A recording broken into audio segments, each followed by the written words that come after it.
E aí, pessoal, boa tarde. Eu sou o professor Gullit e hoje a gente vai aprender um pouco mais sobre a química, um pouco mais especificamente sobre cinética química, uma matéria, um conteúdo muito importante para que nós consigamos entender diversos fenômenos químicos presentes no nosso dia a dia. Vou compartilhar a tela com vocês e a qualquer dúvida vocês podem chamar no bate-papo. Só um minuto.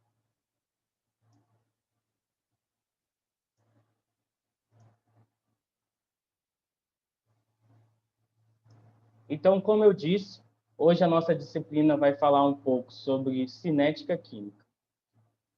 Então, a nossa agenda na nossa aula de hoje, ela é composta pelos objetivos da aula, como ocorre a reação química, certo? Um conteúdo que a gente viu nas aulas anteriores. A gente vai relembrar um pouco sobre isso. As definições introdutórias frente ao tema, fatores que influenciam na velocidade das reações químicas, porque cinética nada mais é do que o estudo das velocidades das reações químicas, como a gente vai ver daqui a pouquinho. A velocidade média, como que a gente faz para calcular essa velocidade média das reações químicas? A gente vai perceber que diversos fatores influenciam, né, nessa velocidade, né, de como que dá o andamento, né, quanto tempo dura uma certa reação química. Depois disso, a gente vai ver um pouco dos conceitos sobre mapa conceitual. Eu vou passar para vocês uma atividade para que vocês possam entregar na próxima aula sobre o mapa conceitual aplicado à cinética química. Vou apresentar dois textos que eu selecionei para a gente ter como leitura complementar, que irá facilitar, né, a nossa aula e o entendimento do conteúdo e as referências que foram utilizadas na disciplina. O objetivo da aula, em geral, é incentivar a busca das respostas para eventos cotidianos a partir do saber científico, efetuando, desse modo, uma ponte entre o estudado dentro de sala de aula, né, e o que é visto no nosso cotidiano. Isso é muito importante, né, essa correlação do que a gente aprende na sala de aula e o que a gente tem no nosso cotidiano, no nosso dia a dia. Para conseguir esse objetivo geral, a gente vai desenvolver alguns objetivos específicos, tais como conceituar a cinética química, bem como as suas interfaces com os demais conteúdos abordados na disciplina de química, identificar os fatores que influenciam na cinética de reações químicas. A gente vai ver que existem fatores que influenciam diretamente na velocidade das reações químicas, tal como a temperatura, a superfície de contato, os catalisadores e a concentração de reagentes.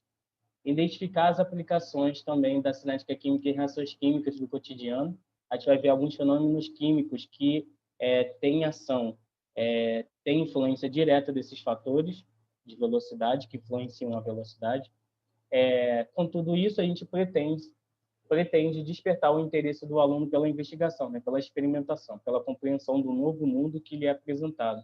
E com isso, né, melhorar o seu desempenho na disciplina, além de que criar uma capacidade de relacionar interdisciplinarmente o tema desenvolvido com as disciplinas desenvolvidas na escola. A gente pode ver que essa questão, esse conteúdo que vai ser abordado na aula de hoje tem diversas interfaces com as mais diversas disciplinas que a gente vê na escola. O primeiro item, eu acho muito importante a gente tentar conceituar, né? Nesse slide, a gente pode ver diversos fenômenos químicos que acontecem no nosso dia a dia e que têm relação com a química. Dentre eles são as corrosões, que acontecem em metais por ferrugem, certo? São reações químicas que acontecem entre o material metálico e o oxigênio contido no ar. A explosão de dinamite, a queima do cigarro e, por fim, a formação das cavernas. São 4 reações químicas que ocorrem no dia a dia, que ocorrem no meio ambiente e que têm diferentes velocidades de reação. Nós sabemos que a explosão de dinamite e a queima de cigarro são reações que acontecem de maneira mais rápida, e a formação de cavernas e corrosões metálicas levam de anos, de centenas, até milhões de anos para a sua formação, no caso das formações das cavernas. Então, como ocorre uma reação química? A gente já viu esse conteúdo nas aulas anteriores, mas é bom a gente reafirmar. A condição para uma reação química acontecer tem dois requisitos. A afinidade entre os reagentes. Dois reagentes, eles precisam ter afinidades entre eles para que aconteça a reação química. E deve haver um contato apropriado entre esses reagentes. Ou seja, eu tenho choques entre essas duas substâncias. E nessas duas substâncias, devido ao choque dessas duas substâncias, eu tenho o que a gente chama de complexo ativado.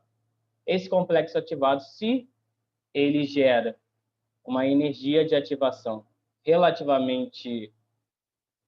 Se ele consegue, desculpa, a energia gerada pelo esse complexo ativado é maior do que a energia necessária para a formação do produto, a reação vai acontecer. Ou seja, eu tenho modificações dos dois reagentes iniciais. Se ela não ultrapassar essa energia de ativação durante o choque para a produção do complexo ativado, eu não tenho a reação química, ou seja, os reagentes continuam intactos após esse choque para a formação do complexo ativado. Então, muito importante relembrar que para uma reação química acontecer, eu preciso ter, além de afinidade química entre os reagentes, um contato apropriado para a geração de um complexo ativado, onde a energia gerada seja superior à energia de ativação dos produtos. Isso é muito importante. E a velocidade das reações depende dessa frequência desses choques entre os reagentes, da energia, a energia gerada por esses choques. Eu preciso ter colisões eficazes, ou seja, colisões que geram energia, e da orientação apropriada das moléculas. Então, combinando esses três fatores, eu consigo verificar a velocidade dessas reações. Existem reações rápidas, que são chamadas também de instantâneas, e reações moderadas, né, que demoram um pouco mais de tempo, assim como as reações lentas. Como exemplo de reações rápidas é a queima do gás de cozinha, a combustão do GLP que tem dentro dos botijões, as explosões de fogos de artifícios, a reação entre o oxigênio e o hidrogênio, e a reação entre o oxigênio e o hidrogênio na explosão do dirigível Hindenburg. Então, reações de combustão tendem a ser mais rápidas. Já reações moderadas é a queima de uma vela. A gente sabe que a vela, para se queimar totalmente, ela demora horas, assim como a queima de um papel. É um processo mais demorado. Já a oxidação do ferro, a formação do petróleo, são reações que demoram anos ou até mesmo séculos. Então, diferentes reações que acontecem no meio ambiente têm tempos diferentes. E esse tempo ele é verificado pela frequência dos choques, a energia gerada por esses choques, no caso de colisões eficazes, e da orientação apropriada das moléculas. Então, o que é energia de ativação? É a energia mínima necessária que os reagentes devem ter para a formação do complexo ativado. Ou seja, quando os reagentes estão se chocando, ele vai formar esse complexo ativado. Esse complexo ativado gera uma alta quantidade de energia. Então, a energia de ativação pode ser entendida como uma barreira entre que os reagentes devem ultrapassar para chegar ao complexo ativado. Ou seja, devem haver frequências de choques e choques eficazes para que haja a produção dessa energia para a formação do complexo ativado. Formando o complexo ativado, eu tenho a produção dos produtos. Então, a energia de ativação é entendida como uma barreira que os reagentes têm que ultrapassar para chegar no complexo ativado, que, por fim, irá gerar os produtos. Fatores que influenciam a velocidade da reação. No caso, a gente vai começar o primeiro fator com o aumento da concentração. Um exemplo clássico é quando, no churrasco, ao abanarmos o fogo, né, para conseguir aumentar a chama, a gente aumenta a concentração de oxigênio lá naquele ambiente. Então, consequentemente, a velocidade da reação aumentará. Quando a gente abana o fogo, ele gera uma labareda. Ou seja, a gente está introduzindo maior concentração de reagente, que nesse caso é o oxigênio, e aí a reação acontece de maneira mais rápida.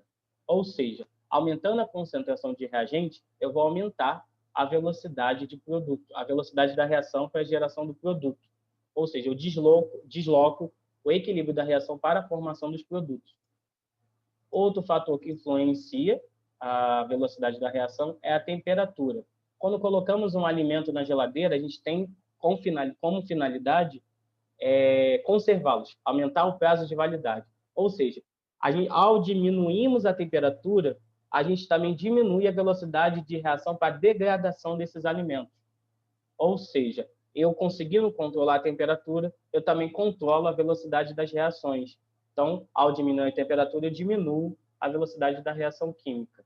Bem interessante também um outro fator que também influencia diretamente na velocidade das reações. Outro fator é a superfície de contato. Então, quando a gente vai cozinhar uma batata e a gente quer que ela cozinhe de forma mais rápida, o que a gente faz? A gente costuma diminuir, né, as batatas em pequenos pedaços para cozinhar. Pois, ao fatiarmos a batata, a gente aumenta a sua superfície de contato. Quanto menor a batata, mais rapidamente vai ser o seu cozimento. Outro fator também que a gente consegue verificar a sua influência na velocidade de uma reação química. Então, ao aumentar a superfície de contato, a gente aumenta a velocidade de reação. Por último, temos os catalisadores, que são substâncias que aumentam a velocidade das reações químicas sem serem efetivamente consumidos. Ou seja, eles não são consumidos durante a reação química. Eles só são responsáveis por diminuir a energia de ativação, certo? Quanto maior a quantidade de... Os catalisadores têm por finalidade aumentar a velocidade das reações químicas. No caso aqui, eles trouxeram como exemplo os catalisadores que fazem parte das colas epóxi, que em uma vez das massas é o catalisador que acelera o endurecimento da cola. Quando a gente mistura a matriz com o catalisador, a gente tem o endurecimento da cola, ou seja, aumenta a velocidade da reação. Então, todas as explicações desses 4 fatores que influenciam na velocidade da reação são dados quanto maior o número de colisões, maior será a velocidade. Ou seja, ao aumentarmos a temperatura, a gente tem uma maior agitação das moléculas. Maior agitação das moléculas, a gente vai proporcionar um maior número de choques, que, por sua vez, vai aumentar a velocidade da reação. A superfície de contato, quanto maior a superfície de contato, maior o número de choques, logo, maior a velocidade. Já com relação à concentração dos reagentes, maior a concentração dos reagentes, maior o número de choques, que dará maior velocidade de reação. O catalisador aumenta a velocidade das reações, como mencionado. Então, tendo o catalisador, eu consigo diminuir a energia de ativação para a produção daquele complexo ativado, que, por sua vez, facilitará a produção dos produtos, aumentando assim a velocidade da reação. Então, por último, a gente vai ver um pouco de conceito de como calcular e ver quantitativamente a velocidade de uma reação. A gente tem um conceito de velocidade média de reação. A velocidade média de uma reação é que se relaciona à velocidade da concentração pela variação do intervalo de tempo. Então, eu tenho uma reação de A, um reagente, se transformando no produto B. A velocidade média vai ser a variação da concentração do reagente pela variação de tempo. Ao calcularmos a variação dos reagentes, ele apresenta um valor menor do que zero, ou seja, o valor final vai ser menor do que o valor inicial. Por isso, eu tenho um valor negativo. Por isso que quando a gente para não trabalhar com valor negativo, usamos menos delta dos reagentes na expressão de velocidade média dos reagentes. Assim, a velocidade média é expressa, agora em termos de taxa média de surgimento de produto, é mudança na concentração de B sobre variação de tempo, ou seja, a concentração de B no tempo T2 menos de B no tempo inicial, T1, sobre a variação de tempo. Então, eu tenho uma velocidade média em relação ao B, que é a variação do produto B sobre a variação de tempo. Aí eu consigo ter uma estimativa de consumo, de produção de produto B sobre o tempo. Como leitura complementar, é válido a leitura da unidade 15, o capítulo 15, chamado Cinética Química, do nosso livro-texto, Gilberto Salvador. Ele está lá na página 382. E um vídeo e o texto que estão disponíveis nessa página na internet, que fala um pouco sobre a introdução à cinética química. É bem interessante, ele coloca exemplos bem clássicos e didáticos para o seu melhor entendimento. Então, fica aí como dica esses 2 textos de leitura complementar. Por último, para apresentar na próxima aula, deixo a atividade de elaboração de um mapa conceitual.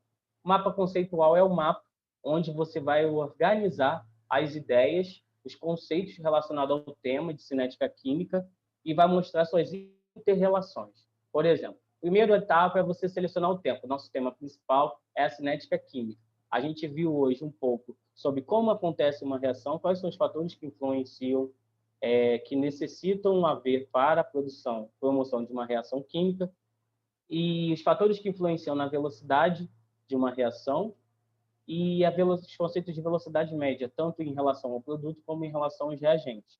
Então, eu vou selecionar o tema central, que seria a cinética química, vou coletar informações relacionadas a esse tema. Todas as informações são importantes nesse primeiro momento. Após esse primeiro momento de coleta de informações gerais, eu vou fazer uma crítica e um filtro do que eu realmente tenho como informação e o que eu realmente aprendi em sala de aula. E vou começar a organizar e fazendo conexões entre todos esses conceitos. Por fim, eu vou revisar e refinar esses dados que eu organizei e conectei. Nisso, eu tenho um mapa conceitual. Então, fica aí uma atividade para a próxima aula, que vai valer ponto, que vai ajudar como atividade extra, pontos extras para a prova, e a confecção de um mapa conceitual. Por fim, a aula foi essa. Essa aqui estão as referências. Eu gostaria de deixar um pedido para que todos possam fazer a prova, todos possam realizar a atividade. E é isso. Boa tarde e até o próximo encontro. Não deixem de fazer as atividades.